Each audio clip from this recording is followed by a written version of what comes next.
नमस्कार प्यारे विद्यार्थियों, हम पढ़ रहे हैं कक्षा 8 का नया सिलेबस नई किताब के अनुसार। तो प्यारे विद्यार्थियों, हमने चैप्टर स्टार्ट किया था, चैप्टर नंबर 5, जिसका नाम था वर्ग एवं वर्गमूल, जिसके अंदर हम प्रश्नावली 5.1 और प्रश्नावली 5.2 और प्रश्नावली 5.3 के क्वेश्चन नंबर 4 तक बिल्कुल अच्छे तक सॉल्यूशन कर लिया है, जिसका वीडियो आपको प्लेलिस्ट के अंदर मिल जाएगा। आज हम करने वाले हैं प्रश्नावली 5.3 के क्वेश्चन नंबर 5 और इससे आगे क्वेश्चन। और यकीन मानना दोस्त, जो आज हम ये क्वेश्चन पढ़ने वाले हैं वो बेहतरीन लाजवाब होने वाले हैं, इंपॉर्टेंट होने वाले हैं। और आपसे वादा करता हूँ एक एक क्वेश्चन आपके दिमाग में छाप दूंगा इस तरीके से कि आप कभी भूल नहीं पाएंगे। तो चलिए स्टार्ट करते हैं इस प्यारे से सेशन को। देखिए क्वेश्चन क्या कहता है कि निम्न संख्याओं में प्रत्येक के लिए वह छोटी संख्या ज्ञात कीजिए जिसमें इस संख्या को गुणा करने पर यह पूर्ण संख्या बन जाए और इस तरह ज्ञात की गई संख्या का वर्गमूल ज्ञात कीजिए। देखिए ये बात तो बिल्कुल आसान कह रहा है, अब हम समझे कैसे वो आप पे डिपेंड करता है। इसने कहा है कि निम्नलिखित संख्या दी गई है, प्रत्येक के लिए वह छोटी से छोटी संख्या ज्ञात करनी है जिससे इस संख्या को गुणा करने पर क्या करने पर जिससे इस संख्या को गुणा करने पर यह एक पूर्ण वर्ग बन जाए। हमें इनमें से एक ऐसी संख्या को देखना है जो पूर्ण वर्ग नहीं है और एक छोटी सी छोटी संख्या का गुणा कर दें जिससे कि वो पूर्ण वर्ग बन जाए। तो आप जब वो छोटी संख्या से गुणा करेंगे वो पूर्ण वर्ग बनेगी, तो उसका हमें वर्गमूल भी ज्ञात करना है। चलिए जैसे जैसे हम इसके पार्ट समझेंगे तो आपको बिल्कुल अच्छे समझ में आएगा। देखिए सबसे पहले इसका पहला पार्ट करते हैं। तो इस तरीके के लिए सबसे पहले आपको अभाज्य गुणनखंड करना है। क्या करना है? अभाज्य गुणनखंड। अभाज्य गुणनखंड यानी 252। एक नंबर पार्ट क्या है? 252। तो अभाज्य गुणनखंड करना हम पहले ही सीख चुके हैं। तो देखिए यहाँ पे सबसे पहले किसका भाग जाएगा? 2 का भाग जाएगा। 2 एकम 2, 2 दूनी 4, 2 छके 12। फिर किसका भाग जाएगा? आप कहेंगे सर 2 का वापिस जा रहा है, कैसे पता चलेगा? जिसका इकाई का अंक 0, 2, 4, 6, 8 हो तो उसमें 2 का भाग पूरा पूरा जाता है। क्या करता है? 2 का भाग पूरा पूरा जाता है। ठीक है, तो अब देखिए वापस 2 का भाग दिया। 2 छके 12, 2 तिये 6। क्या इसमें 2 का भाग जाएगा? आप कहेंगे सर नहीं जाएगा, क्योंकि इसके जो इकाई का अंक है वो 3 है, जो न तो सम है और न ही 2 की पहाड़ी में आता है। तो अब देखो 3 का विभाज्यता का नियम क्या कहता है कि यदि अंकों का योग करे 6 और 3 9, अगर उन अंकों के योग को पूरा पूरा कट जाए तो वो 3 से विभाजित होता है। तो इसमें 3 का भाग जाके देखते हैं क्या आएगा। 3 दूनी 6, 3 एकम 3, वापिस 3 का भाग जा रहा है। 3 सता 21 और 7 का भाग दिया। 7 एकम 7। सबसे पहला आपका मेन काम होता है अभाज्य गुणनखंड करना। जैसे ही आपने अभाज्य गुणनखंड कर लिया उसके बाद आपको क्या करना है, जो आपने 252 है, ये आपने 252 का अभाज्य गुणनखंड किया है, जो ये आपके पास अभाज्य गुणनखंड करने पर 2 गुणा 2 ये इसके सामने लिख देने। 2 गुणा 2 गुणा 3 गुणा 3 गुणा 7। ठीक है, हमने 252 का अभाज्य गुणनखंड किया और जिनके रूप हमें ये मिले। अब क्वेश्चन को ध्यान से समझो। क्वेश्चन क्या कहता है कि वह छोटी से छोटी संख्या ज्ञात कीजिए जिस इस संख्या को गुणा करने पर ये पूर्ण वर्ग बन जाए। पहले तो ये बताओ क्या ये संख्या पूर्ण वर्ग होती है? तो देखिए पूर्ण वर्ग संख्या वो होगी जिसमें 2 2 के जोड़े पूरे पूरे बने, आधे नहीं, 2 2 के जोड़े बनेंगे और पूरे जोड़े बने। जैसे कि एक जोड़ा तो इन संख्या से बन गया, ठीक है, एक जोड़ा इन संख्या से बन गया, लेकिन यहाँ पे 7 सिर्फ अकेला है। अगर 7 अकेला है तो वो वर्गमूल नहीं होगा, यानी वो वर्गमूल संख्या पूर्ण वर्ग संख्या नहीं होगी। तो इसने कहा है आपको आप खुद कर सकते हैं गुणा, उस छोटी से छोटी संख्या से गुणा कीजिए ताकि वो एक पूर्ण वर्ग बन जाए। अगर मैं यहाँ पे इसको 7 से गुणा कर दूँ तो क्या इसका भी एक जोड़ा बन जाएगा ना? तो अगर मैंने यहाँ 7 से गुणा किया तो यहाँ से भी करना पड़ेगा, क्योंकि बराबर का रूल यही कहता है अगर आपने एक साइड 7 से गुणा कर दिया तो दूसरी साइड भी 7 से गुणा करना होगा। देखिए समझाने का प्रयास ये कर रहा हूँ कि देखिए हमने अभाज्य गुणनखंड किया। 2 गुणा 2 गुणा 3 गुणा 3 गुणा 7 आ गया। इसने कहा है अब अगर आपके पास वर्गमूल नहीं बनता है तो हमने देखा कि वर्गमूल कैसे बनता है, 2 2 की जोड़ी बनती हैं, यानी 2 समान संख्या। यहाँ पे 2 बार 2 था तो 1 2 यहाँ से उठा लेंगे। यहाँ 2 बार 3 थे तो 1 3 यहाँ से उठा लेंगे। लेकिन यहाँ पे सिर्फ 7 अकेला था। क्या था? 7 अकेला था। तो भाई साहब को हमने 7 से गुणा कर दिया, क्योंकि हम जानते हैं वो छोटी सी छोटी संख्या 7 ही है, जिससे गुणा करेंगे तो हमें इसका पूर्ण वर्ग बन जाएगा। तो देखो 252 को 7 से गुणा करेंगे तो कितना आएगा, 7 दूनी 14, 1 बच गया, और 7 पंजा 35, और देखो 7 दूनी 14 और 1 बच गया, 7 पंजा 35 और 36, 3 बच गया, 7 दूनी 14 और 3 कितना होता है 17, 1764 आ गया। कितना आ गया 1764। यानी इस संख्या को इससे गुणा करते हैं तो 1764 आ गया इस संख्या को। अरे हमें इसी संख्या का वर्गमूल मिला है, न कि 252 का। इसने आगे एक बात भी लिखी है कि जब आप इस संख्या से गुणा करते हैं तो वो पूर्ण वर्ग संख्या तो बन जाएगी। हमने जैसे ही 7 का गुणा किया तो एक पूर्ण वर्ग बन गई। कैसे बनी, हमें कैसे पता चला, क्योंकि यहाँ से 2 के समान जोड़ी हमें प्राप्त हो रही हैं। क्या हो रही हैं, 2 के समान जोड़ी, यानी सेम संख्या का जोड़ा। याद रखना कि जो वर्गमूल हो गए उसमें 2 के जोड़े बनेंगे और घनमूल में 3 संख्याओं के जोड़े बनेंगे। होनी चाहिए तीनों ही सेम संख्या, ठीक है।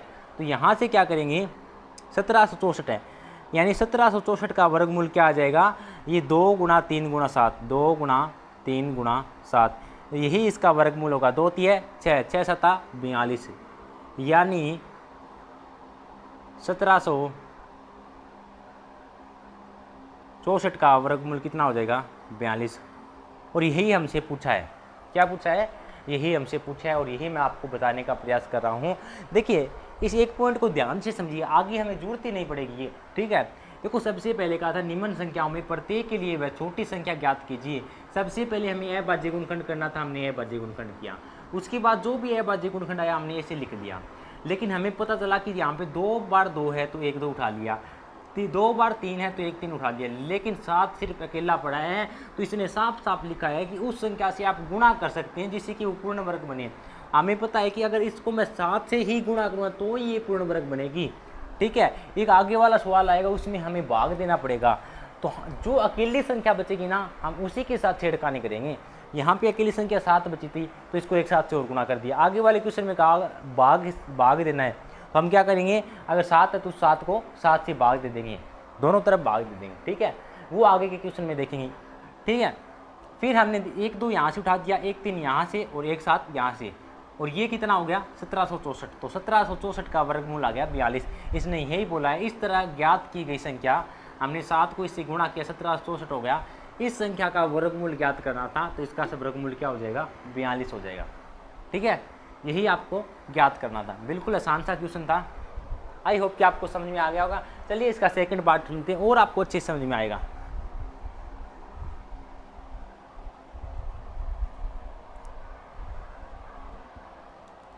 सेकंड पार्ट करके क्या करते हैं, 1080।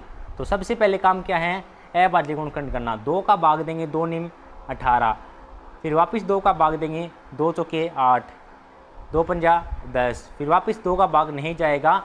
क्यों नहीं जाएगा, क्योंकि इसका इकाई का अंक 5 है। तो प्यारे विद्यार्थियों आप ये मत समझना कि सर आप फास्ट करा रही हैं अभाज्य, मैंने इनको पहले ही निकालना आपको समझा दिया गया है। आपको एक मैथ की आवाज़ के ऊपर चैनल के ऊपर जाना है, वहाँ पे एक बेसिक मैथ के नाम से प्लेलिस्ट बनी हुई मिली है, उस पर जैसे ही आप क्लिक करेंगे तो आपको वहाँ पे अभाज्य गुणनखंड करना यानी जो बेसिक मैथ होता है वो सब कुछ सिखाया गया, आप वहाँ से देख लेना, ठीक है। फिर इसमें देखो 3 का भाग दे के देखते हैं। 3 एकम 3, 3 पंजा 15, वापस 3 का भाग दिया 3 पंजा 15, वापस 5 का भाग जाएगा 5 एकम 5। तो देखिए हमने 180 का अभाज्य गुणनखंड किया, क्या मिला 2 गुणा 2 गुणा 3 गुणा 3 गुणा 5। तो यहाँ से हमें एक ऐसी संख्या से गुणा करना है जिससे कि ये संख्या पूर्ण वर्ग बन जाए। तो हमें पता है कि इस दोनों संख्या का एक पूरा जोड़ा बन रहा है जहाँ से हम 2 उठा सकते हैं, इन दोनों संख्या का एक जोड़ा बन रहा है जहाँ से हम 3 उठा सकते हैं। लेकिन यहाँ पे अगर मैं 5 से गुणा कर दूँ तो इस संख्या का भी क्या जोड़ा नहीं बन जाएगा। इसने यही कहा है कि उस छोटी सी छोटी संख्या से गुणा करना है, तो वो छोटी सी छोटी संख्या 5 होगी जिससे अगर हम गुणा करें तो ये पूर्ण वर्ग बन जाएगा। अगर इधर 5 से गुणा किया तो इधर भी 5 से गुणा करना पड़ेगा। 5 को 0 से गुणा करें 5 0, 5 8 40, 4 बच गया, 5 एकम 5, 5 और 4 9, कितना आ गया 900 आ गया। 180 को 5 से गुणा करते हैं तो 900 आ जाता है, ठीक है। बराबर 2 तिया 6, 6 पंजा 30। तो अगर 900 का आपको वर्गमूल पूछे तो कितना मिलता है? 30। और यही आपको ज्ञात करना था। ओके, आई होप कि प्यारे विद्यार्थियों आपको ये समझ में आ रहा होगा। सबसे पहले आपको अभाज्य गुणनखंड करना है, उसके तत्पश्चात आपको ये देखना है कि कौन सी संख्या अकेली है। अकेली अगर 5 है तो 5 को ही उससे गुणा करना है। अगर यहाँ 5 से गुणा करेंगे तो यहाँ भी 5 से गुणा करना पड़ेगा। ठीक है, दोनों साइड एक समान संख्या से गुणा करना होगा। ठीक है, तो फिर हम यहाँ से वर्गमूल ज्ञात कर लेंगे। ठीक है, इसी प्रकार चलिए इसका पार्ट नंबर 3 सीखते हैं।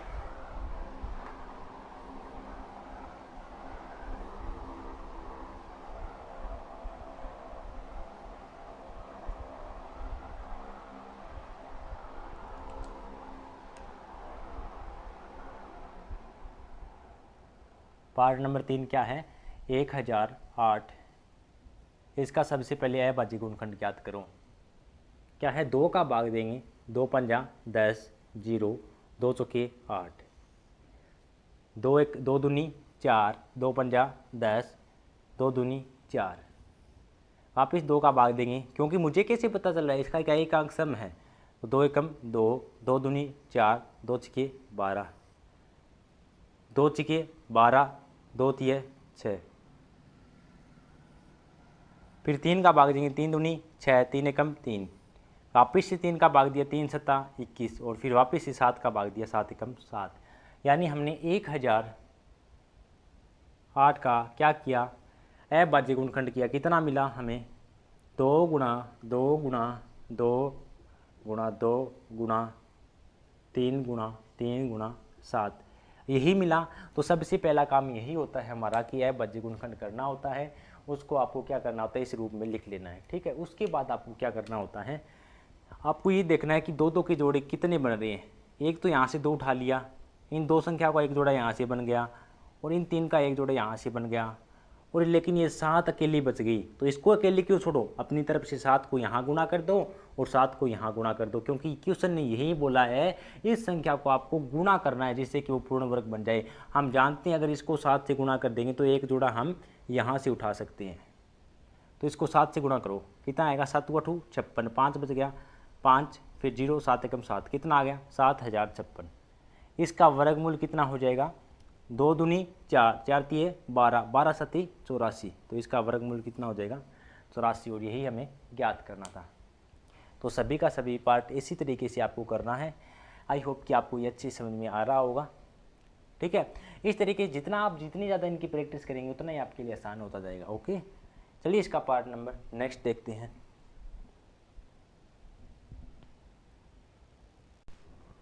तो चलिए पार्ट नंबर 4 को हल करते हैं।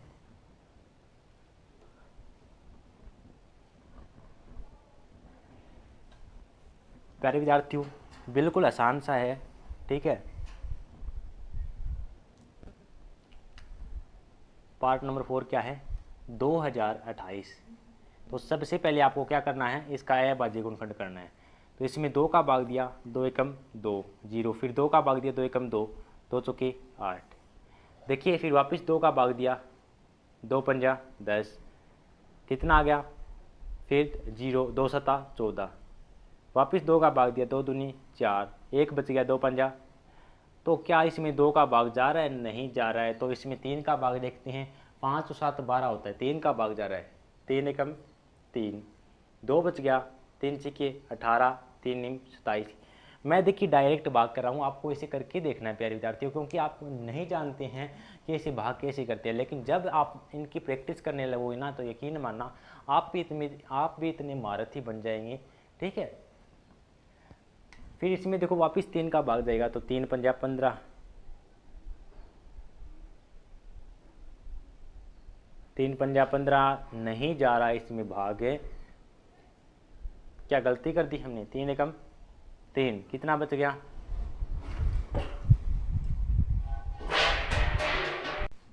तो देखिए फिर क्या होगा? इसमें 3 का तो नहीं जाएगा, 4 का भी नहीं जाएगा, 5 का भी नहीं जाएगा, फिर डायरेक्ट 13 का भाग जाएगा, क्योंकि हम जानते हैं 13 का ही स्क्वायर 169 होता है। तो 13 का भाग दिया तो कितना आ गया? 13, और फिर वापस 13 का भाग दिया तो 13 कम 13। तो हमने देखिए 2028 का अभाज्य गुणनखंड किया, कितना मिला हमें? 2 गुणा 2 गुणा 3 गुणा और 13 गुणा 13। मैंने ये खाली जगह क्यों छोड़ी, क्योंकि मैं जानता हूँ कि इन दोनों का आपस में दोस्ती है, यानी जोड़ा बना हुआ है, इन दोनों का आपस में जोड़ा बना हुआ है। लेकिन ये 3 बेचारा अकेला बैठा हुआ है, 3 अकेला क्या बैठा हुआ है, अकेला बैठा हुआ है। तो क्या इस संख्या को अगर मैं यहाँ भी 3 से गुणा कर दूँ और यहाँ से भी 3 से गुणा कर दूँ तो क्या वो वर्ग पूर्ण वर्ग संख्या बन जाएगी? आप कहेंगे सर फिर तो हम जोड़े बन जाएंगे और यहाँ से एक एक संख्या उठा लेंगे, फिर तो आसान हो जाएगा। तो इसको गुणा करो, 3 8 24, 2 बच गया, 3 दूनी 6 और 2 8 हो गया, और 2 3 दूनी 6 कितना आ गया, 6284। ठीक है, अब इनको गुणा करो, 2 तिये 6, 6 को 13 से गुणा करो, 13 छिके 78, यानी 6284 का वर्गमूल 78 होता है। और यही हमें ज्ञात करने को बोला था। तो आपको सबसे पहले उस छोटी संख्या को ज्ञात करना है, तो आपको लिखना है कि वो छोटी संख्या 3 है, जिससे हमें गुणा करने पर संख्या है वो पूर्ण वर्ग बन जाएगी, यानी जिससे हमें 3 से गुणा करने पर 6284 है उसका पूर्ण वर्ग प्राप्त हो जाएगा। ठीक है, ये आपको बिल्कुल अच्छे से लिखना है। क्या करना है, बिल्कुल अच्छे से लिखना है। ठीक है, इसी तरीके से चलिए नेक्स्ट पार्ट को करते हैं। बिल्कुल आसान है अगर आप इनकी प्रैक्टिस करें तो, लेकिन देखिए मैं तो वो चीज़ है अगर आपने इनकी प्रैक्टिस नहीं की ना तो आप इसमें पीछे भी बहुत जल्दी रहेंगे। अब नेक्स्ट वाला पार्ट क्या कहता है,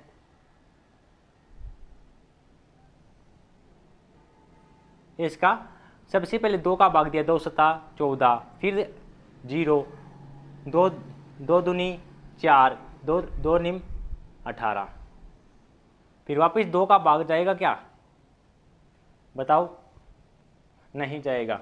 तो क्या करेंगे, 3 का भाग देखिए, देखते हैं, 9 3 12, 12 और 7 कितना होता है, 9 3 11 और 7 18, 3 का जा रहा है, 3 दूनी 6, 1 बच गया, 3 तिये 9, 1 बच गया, 3 चौके 12, 3 तिये 9, वापस 3 का भाग देंगे,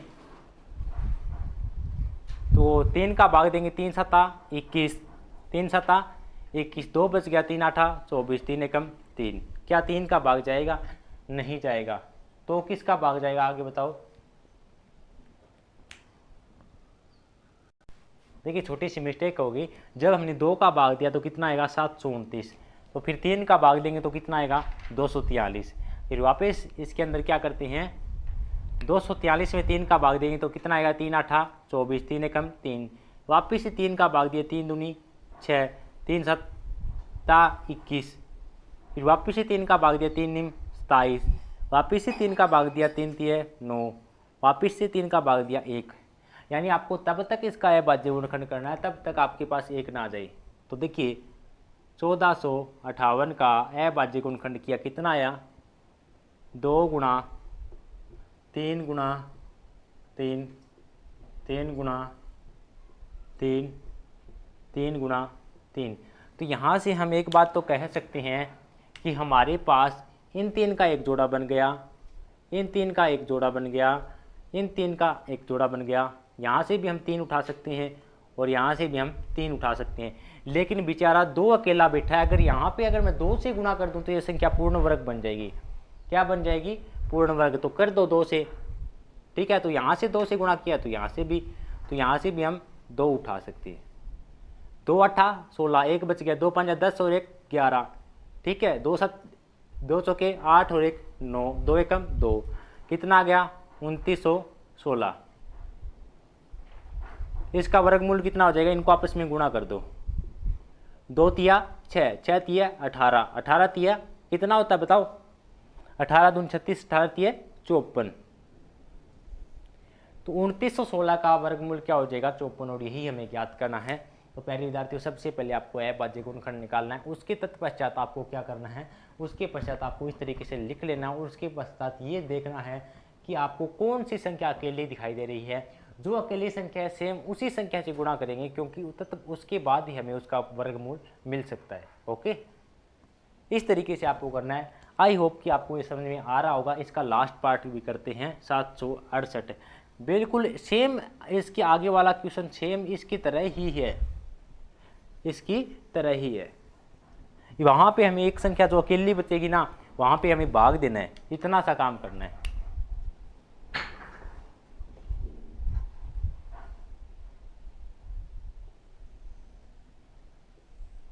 इसमें 2 का भाग देंगे तो क्या आएगा, 2 तिया 6, 1 बच गया, 2 8 16, 2 चौके 8, 2 एकम 2, 2 निम 18, 2 दूनी 4, 2 निम 18, 2 छिके 12, 2 चौके 8, 2 आठी 16, 2 दूनी 4, 2 चौके 8, 2 का भाग दिया 12 आ गया, 2 का भाग दिया 6 आ गया, 2 का भाग दिया 3 आ गया, 3 का भाग दिया 1 आ गया।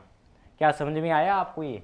मुझे पता है कई बच्चों को तो ऐसे लग रहा है कि सर तो आप अपने मगन में ही करा रही हैं, तो लेकिन प्यारे विद्यार्थियों बता देना चाहता हूँ इन चीज़ों को मैं पहले ही करवा चुका हूँ इनको, और आपसे वादा करता हूँ कि आप अगर उन वीडियो को देख लेंगे ना फिर आप कहेंगे सर आपने वहाँ पे इतने इजी तरीके से कराया है, कोई हद नहीं है। एक एक चीज़ बताने की प्रयास की है। देखो मैंने 2 का भाग दिया 384 आया, फिर इसमें 2 का भाग दिया 192 आया, फिर इसमें 2 का भाग दिया 96 आया, इसमें 2 का भाग दिया 48 आया, 48 में 2 का भाग दिया 24 आया, 24 में 2 का भाग दिया 12 आया, 12 में 2 का भाग दिया 6 आया। तो यहाँ से 768 का अभाज्य गुणनखंड निकल के आता है हमारे पास, कितना आता है 768 का अभाज्य गुणनखंड निकल के आता है 2 गुणा 2 गुणा 2 गुणा 2 गुणा 2 गुणा 2 गुणा, ये निकल के आता है। और ये हमें एक बात बताता है कि भाई साहब एक जोड़ा तो यहाँ से बनेगा, एक जोड़ा यहाँ से बनेगा, और एक जोड़ा यहाँ से बनेगा, और एक जोड़ा यहाँ से बनेगा। लेकिन ये भाई साहब 3 अकेले बैठे हैं, अगर मैं इसको 3 से गुणा कर दूँ तो हम यहाँ से भी एक जोड़ा बना लेंगे। तो करो, यहाँ से भी आपको 3 से गुणा कर देना है, तो यहाँ भी एक जोड़ा बन जाएगा 3, ठीक है। तो वो संख्या 3 होगी जिससे हमें छोटी संख्या 3 है, जैसे हमने इस संख्या को गुणा किया और जिससे ये संख्या वर्ग पूर्ण वर्ग बन जाएगी। तो वहाँ भी 3 से गुणा किया तो यहाँ से भी आपको 3 से गुणा करना होगा, क्योंकि दोनों साइड बराबर संख्या से तो हम गुणा कर सकते हैं। 3 8 24, 2 बच गया, 3 6 18 और 2 20, 2 बच गया, 3 7 21 और 2 23, ठीक है, बराबर। अब यहाँ से देखो इनका आपस में गुणा कर दो, 2 दूनी 4, 4 दूनी 8, 8 दूनी 16, 16 तिये 48, यानी 2304 का वर्गमूल 48 होता है, 2304 का वर्गमूल 48 होता है। और इस तरीके से हमें इनका वर्गमूल ज्ञात करना था। सबसे पहले संख्याओं को हमें अभाज्य गुणनखंड करना था, उसके पश्चात हमें ये देखना था कि कौन सी संख्या है जो अकेली बच गई। जो संख्या अकेली बची है हम उसी संख्या से दोनों साइड गुणा कर देंगे ताकि वो पूर्ण वर्ग बन जाए, और जो पूर्ण वर्ग बनता है उसका वर्गमूल वही हो जाएगा जो इन जोड़े में से प्राप्त होने वाली संख्या का गुणनफल के बराबर होगा। 2304 का गुणा वर्गमूल 48 हो जाएगा। इस तरीके को क्वेश्चन नंबर 5 को करना है। तो प्यारे विद्यार्थियों, तो देखिए आज के लिए क्वेश्चन नंबर 5 ही करेंगे, इसके नेक्स्ट क्लास में क्वेश्चन को अच्छे तरीके से करेंगे।